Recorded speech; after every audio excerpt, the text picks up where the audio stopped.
Ahí está la diputada Vanessa Siley. Diputada, ¿cómo le va? Carlos Méndez la saluda. Buenas tardes. ¿Qué dice? Hola, Carlos, ¿cómo estás? Bien, bien, bien.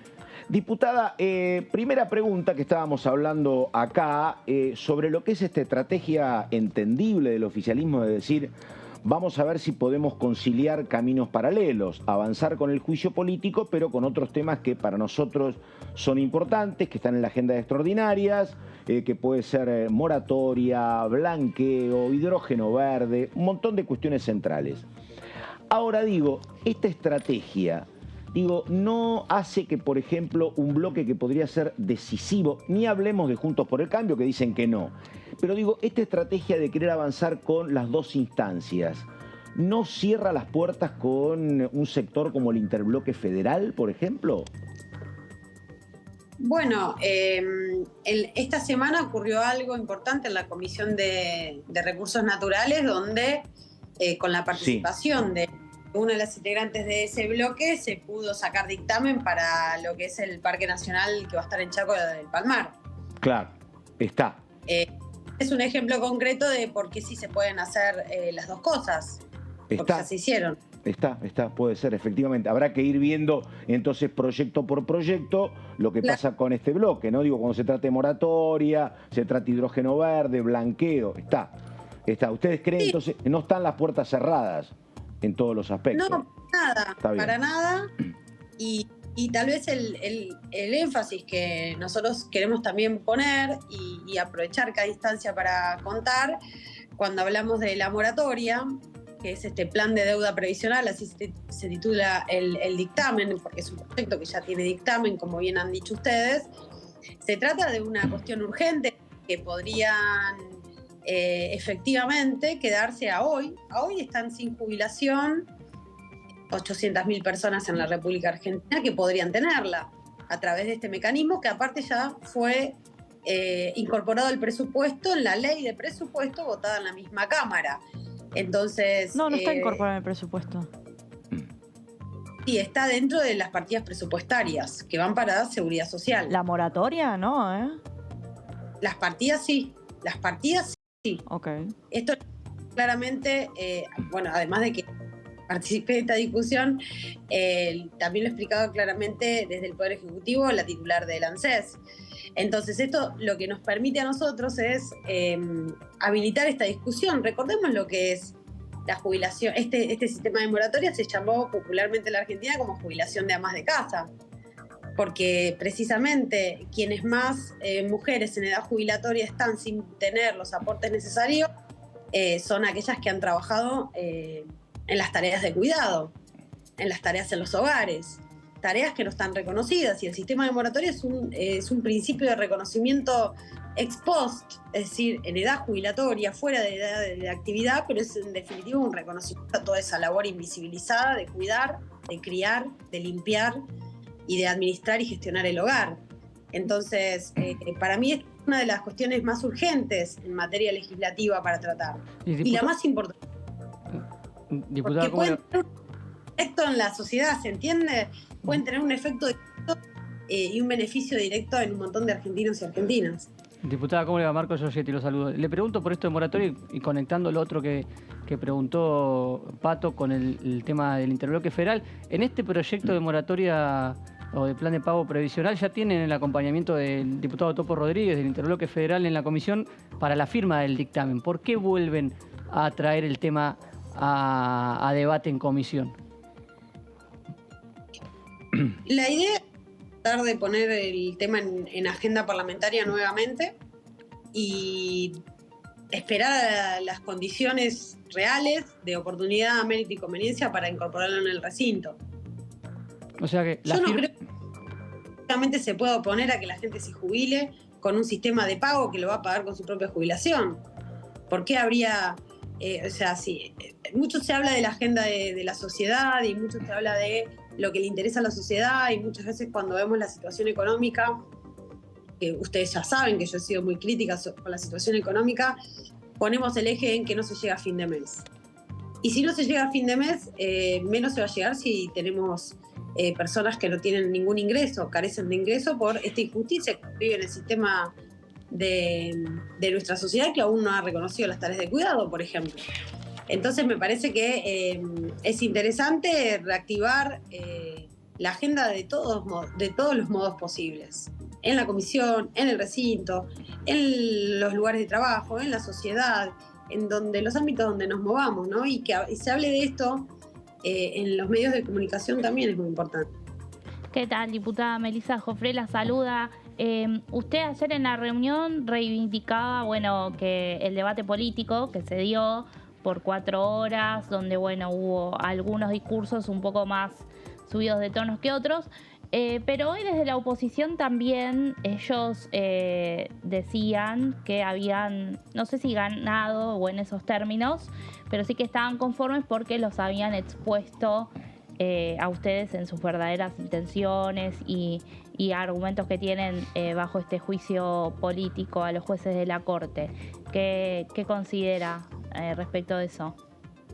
No escuché lo que dijeron de la oposición en esos términos, de ganar o perder. A mí me parece que se inició un proceso histórico, que es el proceso de juicio político a la Corte Suprema, a los miembros, no a la Corte porque a los miembros que integran la Corte en sus funcionarios que se los está cuestionando por mal desempeño, y es un proceso histórico y ha iniciado favorablemente porque todos hemos participado de la discusión y yo reivindico la discusión política, siempre respetando la palabra, ¿no? Siempre hay que respetar y escuchar y saber escuchar al otro y a la otra, pero la discusión política porque se intentó como confundir qué es un juicio político, que un juicio político no es un juicio penal, no es una instancia jurisdiccional, no somos fiscales ni jueces ni juezas los diputados y diputadas, sino que vamos a cumplir un rol acorde al reglamento de la comisión, que es un rol de acusador.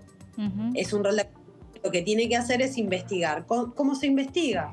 Se contrastan hechos con pruebas para ver si tal hecho aconteció efectivamente o no, se puede probar en la realidad del juicio político. Y hay 14 denuncias y 14 proyectos presentados contra los miembros de la Corte, Rosati, Rosenkranz, Maqueda y Lorenzetti. Dentro de esos 14 hay 2 de la coalición cívica, que son contra Lorenzetti en el ejercicio de las funciones presidenciales de la Corte cuando él fue presidente. Por lo cual muchas de esas atribuciones son compartidas por el resto de los miembros de la Corte. Y además de esos 14 proyectos se desprenden 60 hechos para analizar. Fíjate todo el trabajo que vamos a tener que tener en la comisión, y ahí obviamente que Diputados TV va a tener también un rol estratégico comunicándole a la sociedad, siguiendo de cerca y comunicándole a la sociedad de qué se trata, porque la Corte Suprema es la última palabra cuando hablamos de tu libertad, tu vida, tu patrimonio. Es la última palabra en todos los aspectos centrales y nodales de la vida de una sociedad. Algo que trascendió en las últimas horas fue cuando no le concediste la palabra a Mario Negri y le dijiste que no se la concedías porque era machirulo. Quería saber si era realmente porque es machirulo. Entiendo que lo que él te quería plantear era que los 2 miembros de la Corte que se nombraron durante el gobierno de Mauricio Macri, si bien en una primera instancia se hizo vía DNU, después fue votado en el Senado, obtuvo una amplia mayoría incluso de miembros que forman parte del Frente de Todos. Si no le concediste la palabra para que no aclarara eso, o realmente porque había una actitud machirula por parte del diputado. Bueno, mi exposición duró más o menos 20 minutos. Eso también, yo pido que se vea todo, porque si no parece que... Sí, yo la vi, estaba ahí. Sí. Y fundada con fundamentos y soporte en las normas, las constituciones y en mi pensamiento político, por supuesto. El momento donde se exasperaron los ánimos por parte de Negri y otras diputadas y diputados fue cuando yo estaba claramente diciendo y textualmente diciendo que hubo un consentimiento y una convalidación por parte de Rosati y Rosenkranz de ser designados originariamente por decreto. Luego lo que sucedió después era un tema de después. Porque lo que yo estaba cuestionando era la convalidación de una persona que tiene una expertise necesaria para saber que un miembro de la Corte Suprema requiere un acto complejo del Estado para ser designado por una mayoría agravada Y también, por el Senado. también no hubo una convalidación por parte de los senadores que hoy forman parte del Frente de Todos para votar después a esos 2 jueces que aceptaron entrar por DNU. ¿No hay ¿Te termino crítica? la idea? Sí, perdón. Sí, perdona. Vamos con delay por eso. Sí. No puede una persona que va a ser miembro de la Corte Suprema incumplir la Constitución en el acto originario de su designación. Eso es lo que yo estaba cuestionando, porque esto era una comisión, es una comisión, y el marco de la discusión es una comisión de juicio político a esas personas. Yo no estoy haciendo un juicio político a los senadores de la Nación. No, digo, si puertas adentro no hubo críticas por aceptar en esa instancia votar. Hoy, por ejemplo, uno es gobernador de Santiago del Estero, es claramente el Frente de Todos y está impulsando el juicio político. Digo, ¿no hubo críticas puertas adentro por votar a alguien que había aceptado ir por DNU? Yo entiendo lo que vos decís perfectamente, pero yo estoy explicando de lo que estamos discutiendo. Ok, no discutimos eso. Perfecto. Estamos hablando del comportamiento, del desempeño funcional que tiene que tener un miembro de la Corte Suprema de Justicia de la Nación, que va a ser cumplir la Constitución Nacional. Teoría de los actos propios. Para decirle a los demás lo que tienen que hacer, primero lo tengo que hacer yo. Un miembro de la Corte Suprema no puede incumplir con sus actos en el ejercicio de sus funciones la Constitución Nacional. Eso es lo que es uno de los hechos que hay que probar. Efectivamente es uno de los hechos que hay que probar en la comisión. Diputada, consulta, y aclaro, no soy abogado previsional, ni mucho menos, y usted a lo mejor puede hacer docencia. Bueno, por eso. No, yo soy laboralista. Ah, Ni está. penalista. Pero hay un tema que la verdad que es interesante debatirlo, porque yo en lo personal, y creo que casi nadie está en contra de la incorporación de 800.000 personas al marco jubilatorio, porque si no, como hasta dice la propia gente de Juntos por el Cambio, mira, de alguna manera vas a tener que asistir. Si no es apoyando este proyecto de moratoria, tendrás que asistirlo con la PUAN, y no hay tanta diferencia en La Plata. Lo que pregunto, y me paro en el lugar del 70% de las y los jubilados en Argentina que cobran 50.000 pesos, llegan a 60 pero con bonos, es que hasta donde yo entiendo, este es un sistema solidario. Y si uno incorpora 800.000 personas, digo, me parece que es cierto que parte de la nueva jubilación se va a sostener con el aporte de los que se jubilan, pero me parece que si vos incorporás 800.000 a un paquete, me parece que eso es una traba concreta para que el muy pobre ingreso de una jubilado de 50.000 pesos en algún momento se mejore. Lo que digo es, ¿no podría extraerse los fondos de otro lado? De aquel que cobra, no sé, 500.000 pesos o de otro lado. Porque me parece que ampliar derechos con jubilaciones de 50.000, que son el 70%, y es un tema para verlo, me parece. No, es que no se paga una jubilación con el haber jubilatorio de otro. No, pero se divide entre más. Se divide entre pero se divide entre más.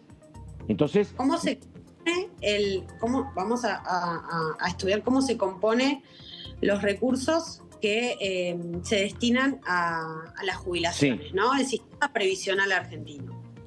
El sistema previsional argentino tiene ingresos desde aquellos que están trabajando en actividad, por eso es un sistema solidario y de solidaridad intergeneracional, porque no es el sistema de las AFJP de capitalización que había en nuestro país. Entiendo. Que se saludablemente en el gobierno de Cristina Fernández de Kirchner y que se mantuvo durante el gobierno de Macri, lo cual indica que hay un arraigo en la sociedad argentina de que el derecho previsional es un derecho público y es un derecho humano que no se puede privatizar y que no es bueno privatizarlo porque aparte dio malísimos resultados.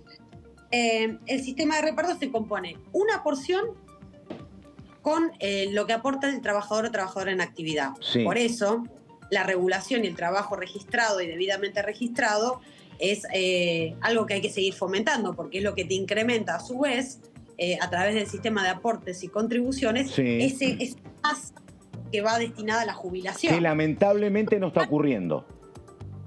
Otra ¿Perdón? No, que lamentablemente eso de que haya cada vez más trabajadores en blanco, de acuerdo a los últimos datos, no está ocurriendo. Ocurre, digo, los últimos datos indican que se crea trabajo, pero en muchos casos es trabajo en negro, cosa que es una complicación, por lo menos momentánea, ¿no?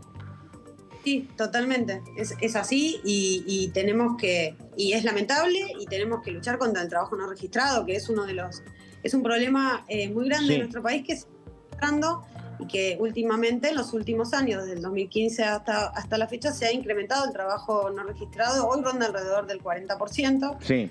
Y es un problema para el sistema en sí mismo. Pero la otra parte de los recursos se conforma con los impuestos, los tributos, que pagan todas las personas.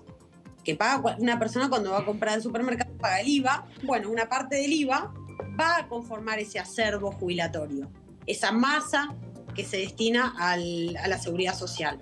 Y eso además está coordinado por el Fondo de Garantía de Sustentabilidad, que hoy ha recuperado lo que había perdido, su reserva en dólares que había perdido en el macrismo. Hoy ese Fondo de Garantía de Sustentabilidad volvió a ser sustentable. Esto a veces no se cuenta, no se dice, pero el resultado de la gestión de diciembre del año pasado arrojó que se recuperaron los valores históricos en dólares que tienen sustentabilidad, que genera intereses, y eso también va a esa masa que... ¿Y por qué las jubilaciones siguen siendo tan bajas? 50.000 pesos es la mitad de la canasta básica de un jubilado. Sí. Porque tenemos estos problemas estructurales, porque fíjate que después de 4 años, recién el año pasado se han recuperado el Fondo de Garantía de Sustentabilidad, que es lo que permite que el sistema sea sustentable, valga la redundancia. Porque hay un problema estructural en la Argentina que se había revertido masivamente en el gobierno de Cristina, donde se había llegado a jubilar al 97% de la... Sí, pero siempre la jubilación mínima, el 70 y pico por ciento, siempre cobró la mínima en la Argentina, y siempre, o sea, desde que se estatizó, y siempre fueron bajas las jubilaciones mínimas.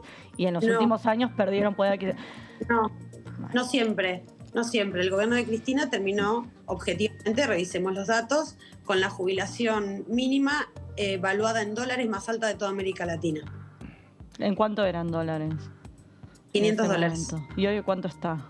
150. No, hoy está muy baja, hoy está mal, hoy está muy mal. Esto es lo que nosotros tenemos que trabajar y denunciar y revertir y luchar para que así no sea.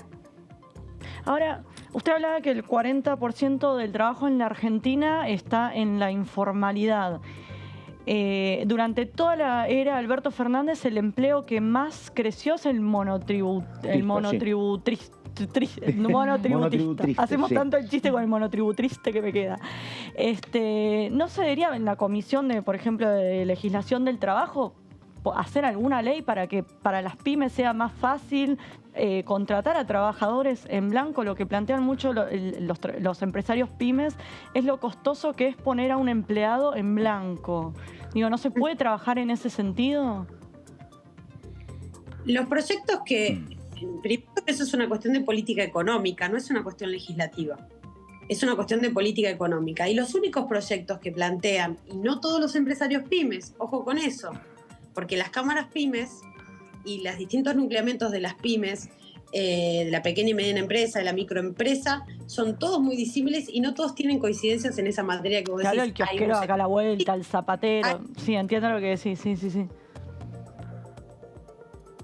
No sé, ¿puedo seguir? Sí, perdón. Me refería al empresario pyme, un kiosquero, un comerciante, que tiene un pequeño comercio, ¿no? El que por ahí tiene una empresa de sistemas que son pocos empleados.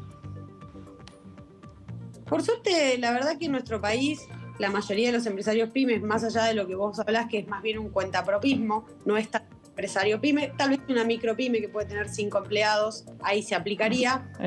Pero los planteos que hay en la Comisión de Legislación Laboral sobre este tema son todos planteos flexibilizadores de derechos y que tienden precisamente a lo contrario de lo que acabamos de hablar primero con el sistema previsional. Casi todos los proyectos tienden a reducir las contribuciones, aportes y contribuciones al sistema nacional. Que aparte también es bueno decir, eso no es un tributo y no es un impuesto. Lo que vos pagás como 11% de jubilación que es tu aporte como trabajadora, por ejemplo, o lo que paga el 16%, que es la contribución patronal, eso no es un tributo y no es un impuesto, eso es un salario diferido del trabajador, eso es propiedad privada del trabajador. Hay que tener cuidado con ese tipo de proyectos y ese tipo de ideas porque están dañando el salario diferido de ese trabajador y dañando fuertemente al corazón del sistema previsional argentino. Dale, pregunta. Sí, diputada, hoy hubo un pedido por parte de una compañera suya del bloque, Mónica Litza, a la presidenta de Legislación Penal, María Luján Rey, para que se convoque a la comisión que usted también integra, por el proyecto sobre lavado de activos. El año pasado, se había avanzado. Quería preguntarle hasta qué punto se avanzó en un consenso, porque dentro de los proyectos que había en ese momento en debate era uno que presentaba bastantes puntos de encuentro con la oposición. Lo que nosotros la nota que se presentó hoy a la comisión de penal es porque queremos que se empiece a tratar este pedido que es del GAFI, más que nada, que nos ha evaluado bastante mal a la República Argentina en materia de herramientas normativas para prevenir la fuga de capitales, porque de eso se trata el lavado de activos, ¿no? El lavado de activos no es limpiar infringiendo la ley, cometiendo el delito de fuga, el delito de lavado, el delito de... Por eso después, aparecen las leyes de blanqueo, porque hay mucha fuga, hay mucho lavado y está el tema de los paraísos fiscales.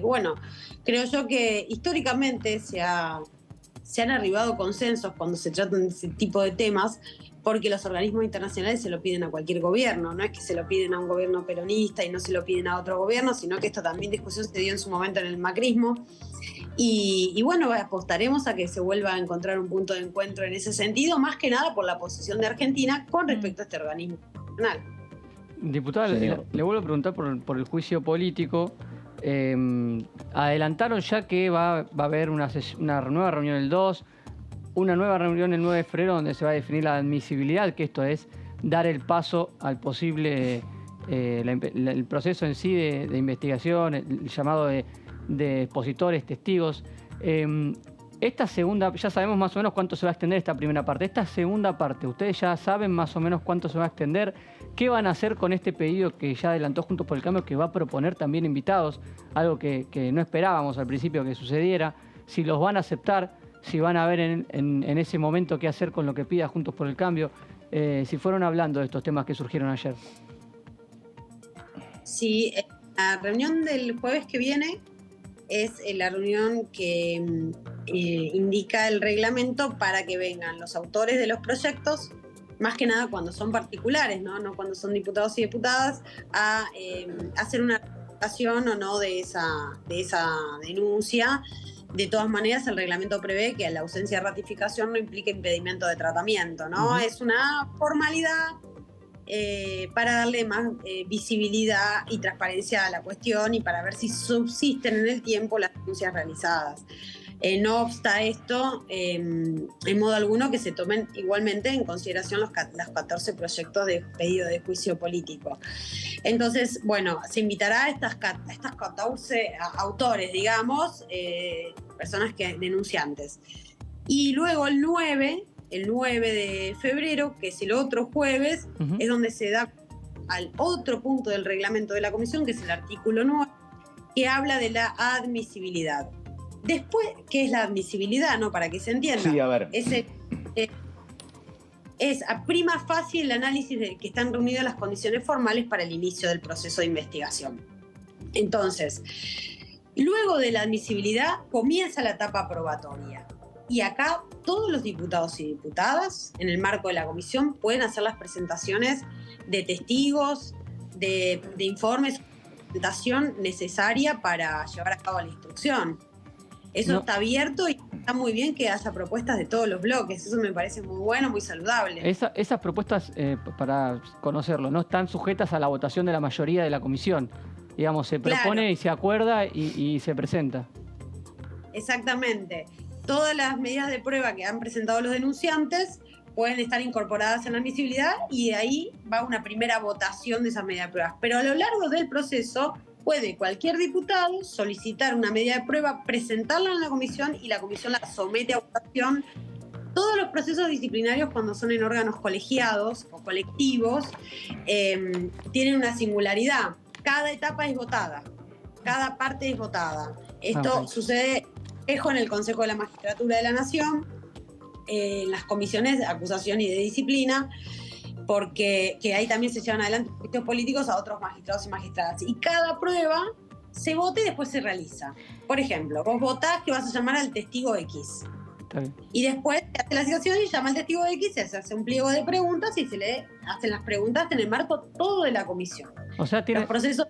se vota. Sí. Sí, ustedes como con los 16 diputados sobre 31 tienen la posibilidad de bloquear a algún invitado que no quieran que esté propuesto por X bloque.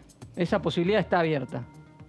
Por supuesto que sí, pero no es lo que estamos pensando y no es lo aconsejable. Bien. Porque en este tipo de procedimientos, lo aconsejable, por mi experiencia en el Consejo de la Magistratura, y así nos hemos manejado allá, pero bueno, todo también tiene sus particularidades, pero lo aconsejable es admitir todo tipo de prueba.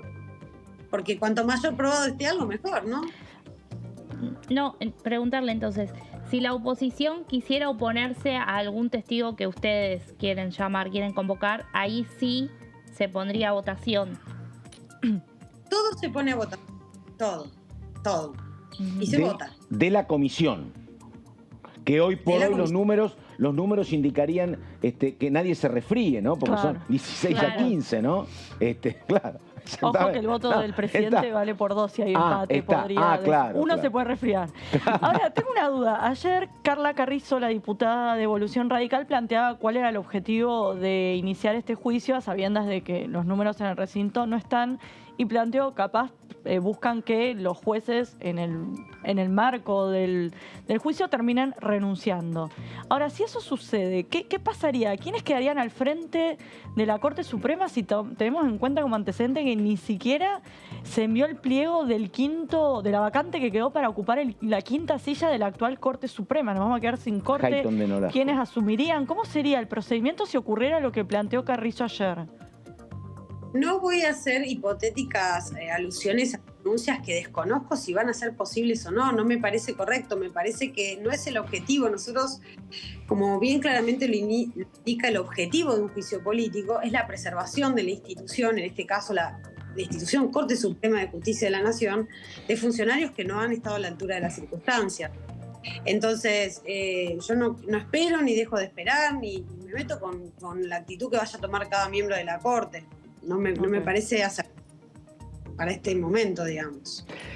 Diputada, un tema. La verdad, a mí en lo personal, no me parece mal discutir esto. Creo que siempre está bien ventilar. Uno conoce mucho del Ejecutivo, conoce mucho del Legislativo y casi nunca se conoce nada del Poder Judicial y menos de la Corte. Discutir estas cosas, que expliquen por qué algunos fallos son como son, discutir el tema del lago escondido, a mí en lo particular no me parece que esté mal. Pero digo, en lo político, ¿no?